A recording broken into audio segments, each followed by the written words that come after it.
Hey people, welcome back to the MCJ studio. And today we're gonna talk about unfinished business. So let me give you just this backstory.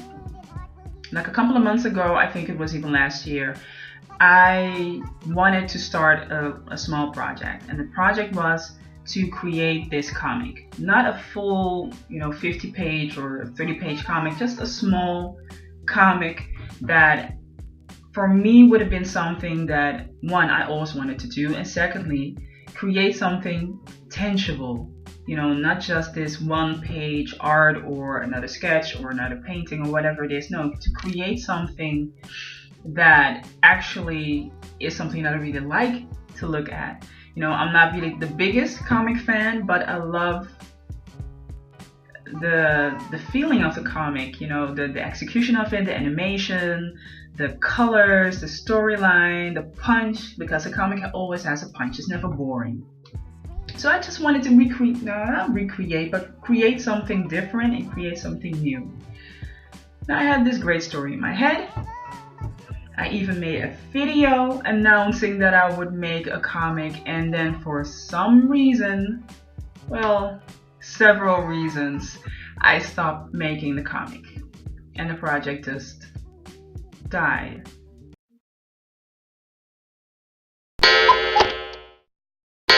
Yeah, so the project just died. I didn't finish it. I didn't look back at it. I just put it on the top shelf, and that was it. Until a couple of days ago, I started to think about the project again. Like, it was unfinished, and it started great.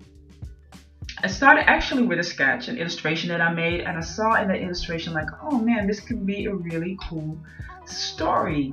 So from that illustration, I wanted to create that like a mini comic, and it just stopped. It just stopped. And for no particular reason. Well, that's not true. It's not for no particular reason, but at that moment, I could not point out what the reason was. Now, looking in hindsight, I can at least name five reasons why the project did not finish the way it should have been finished.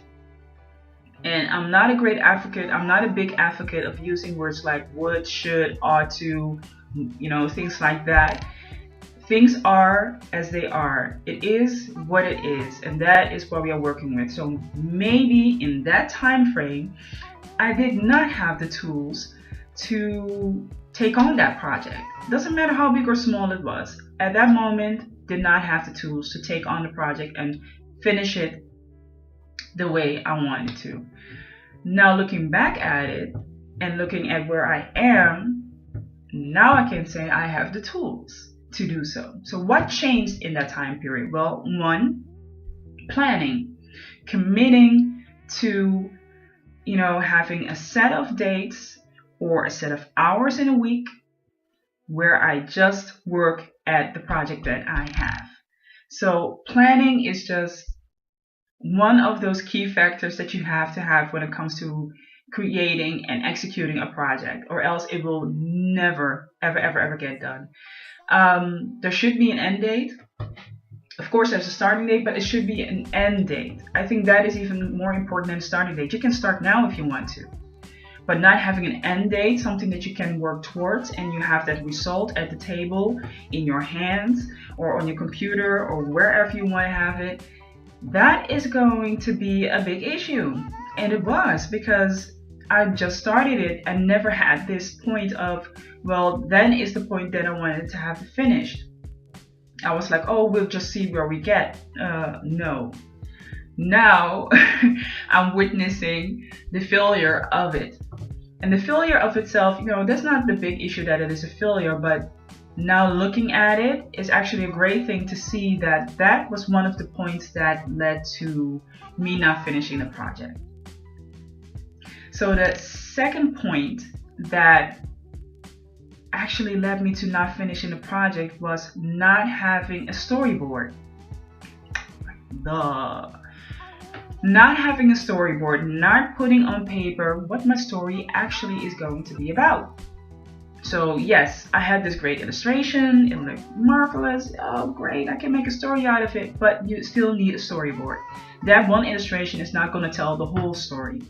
So when I started back then with this project, it was hard for me to finish it because I started with 3 drawings and then stopped because I couldn't look any further to where it needed to end, where it should go to. So I had my beginning, maybe a little bit of the middle, but the end, it was just blurry because I did not know how it would be finishing. Having a storyboard is like having a red thread that will guide you to the point that you start and to the point where you want to end. So that is just so important. The third point, which was I think one of the most important points, but also the point where it took so much time, and that is a color scheme. I was going back and forth on colors, what colors work good with each other, then later realizing that certain colors or maybe just the brands didn't really match with each other.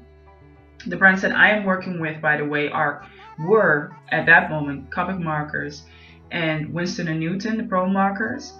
But what I've seen is that those colors, the brands don't really match up with each other, which is logical because the brands are not made for each other. They are made to be used separately.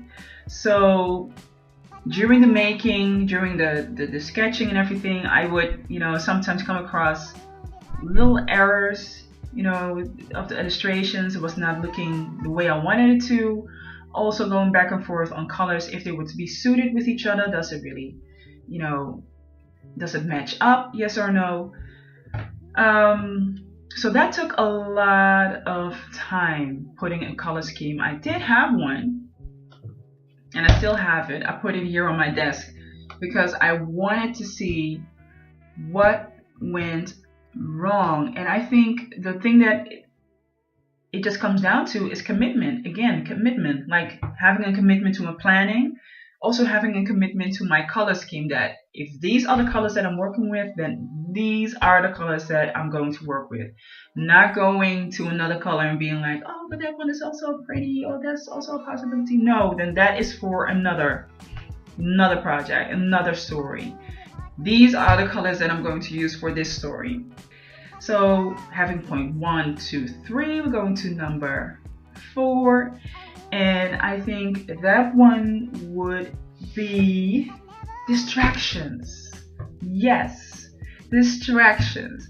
It has a lot to do, of course, with planning, because if you plan your time, then you cannot be distracted. But even if you're planning your time and your head is not in the right space, you can get distracted by a lot of things or people.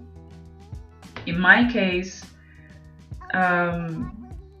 being so focused on the details and on what I wanted to add and what should not be going on and what should be in it and what should be in it, how they should look and how they not should look, having all those details in my head actually disturbed the whole process of finishing that project.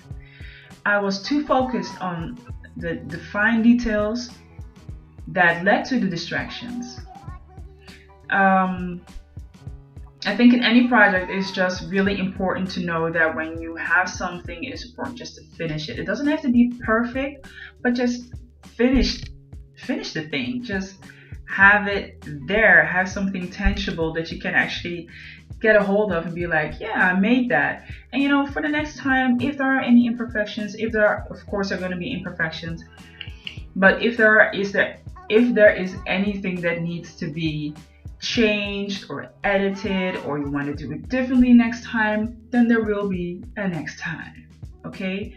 Not everything has to be done at that point, at that moment. So I think that led to a lot of distractions and also, an overwhelming feeling of, but it has to be perfect. I don't want to make any mistakes. I don't want this. I don't want that. And then you start to focus on the things that you don't want. You know what happens? They happen.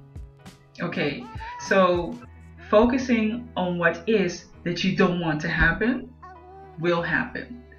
Now, being in this time frame, looking back, I know that. So for me, it will be easier to just focus on what is important, and that is just make the project, have fun, and finish it. Don't be distracted by anything else. The last point, the fifth point, I want to say is the final point, but the fifth point in this project that I did not finish is actually just, have fun with it. It maybe sounds really weird that I'm using this as one of the reasons not finishing the project, but I think it's just having fun with it. Do not take it too seriously. The moment you take fun out of the equation of something that you already love to do, then it's going to be really hard for you to get back to it because you're just dreading each and every moment of it.